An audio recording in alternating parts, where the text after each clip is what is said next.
Hello, আসসালামু আলাইকুম। আমি আঁখি হাসান বলছি। আপনারা সবাই কেমন আছেন? আশা করি আল্লাহর রহমতে আপনারা সবাই ভালো আছেন। আজকে আমি মুরগি রান্না করে দেখাবো। এটা হলো কি মানে দেশি মুরগির মতন, আবার দেশি মুরগি না।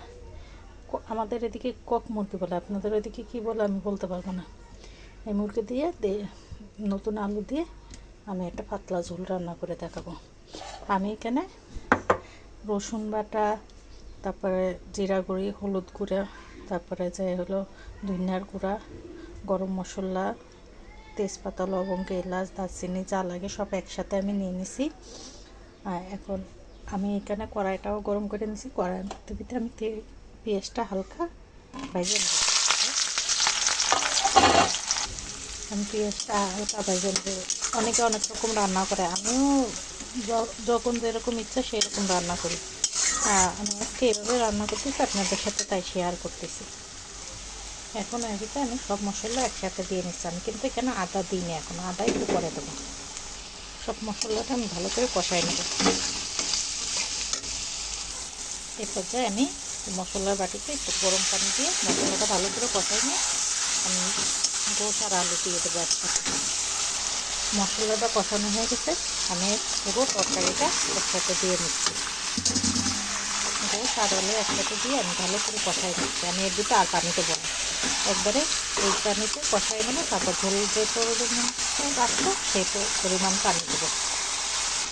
এখন আমি ঢেকে দেবো। এটা থেকে গোশ থেকে কিন্তু যথেষ্ট পরিমাণে পানি বেরোবে, তাতে মাংস আলু পুরাই সেদ্ধ হয়ে যাবে।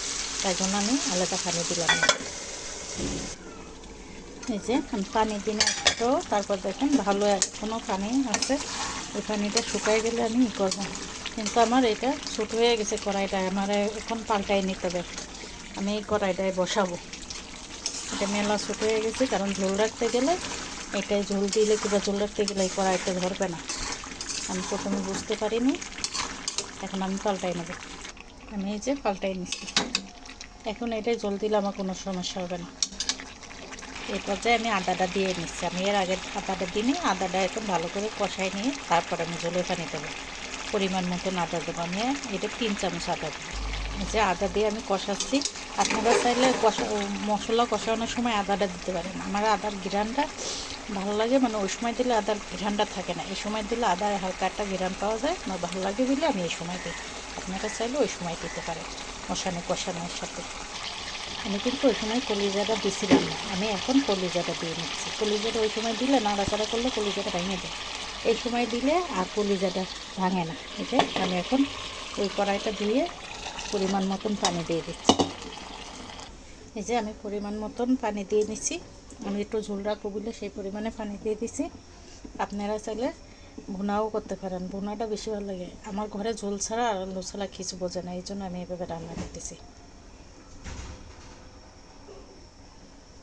এই যে ঢেকে দিচ্ছি। এই যে ঝোল আর একটু টানাইয়ে আমি নামাই নেব। ঝোল আর একটু টানাইয়ে নামাই নেব। আর হলো এটা পোলট্রি মুরগির মতনই তাড়াতাড়ি হয়ে যায়, কিন্তু পোলট্রি মুরগি না। আচ্ছা, সাথে এই যে আমার রান্না হয়ে গেছে, দেখেন কালারটা কত সুন্দর আসছে। আর এই পর্যায়ে যদি আমার ভিডিও ভালো লেগে থাকে লাইক কমেন্ট সাবস্ক্রাইব করতে ভুলবেন না। পাশে থাকা বেল আইকনটা ক্লিক করে দেবেন, পরবর্তী ভিডিও দ্রুত পৌঁছে যায়। আর আমি ভিডিও অত সুন্দর করে করতে পারি না, আর ভিডিওর সাথে আমি যখন ভিডিও করি তখন ভয়েসটা দিই, এই জন্য আমার আশেপাশের সাউন্ডটা অনেক বেশি হয়। আপনারা ক্ষমার দৃষ্টিতে দেখবেন। আর আমার ভিডিও কিংবা আমার কথাতে কোনো ভুল ত্রুটি হয়ে থাকে ক্ষমার দৃষ্টিতে দেখবেন। আর লাইক সাবস্ক্রাইব করতে বলবেন না, পাশে থাকা বেল আইকনটা ক্লিক করে দেবেন, পরবর্তী ভিডিও দ্রুত চলে যায়। ভুল হলে ক্ষমা করে দেবেন। ভালো থাকবেন। আল্লাহ হাফেজ।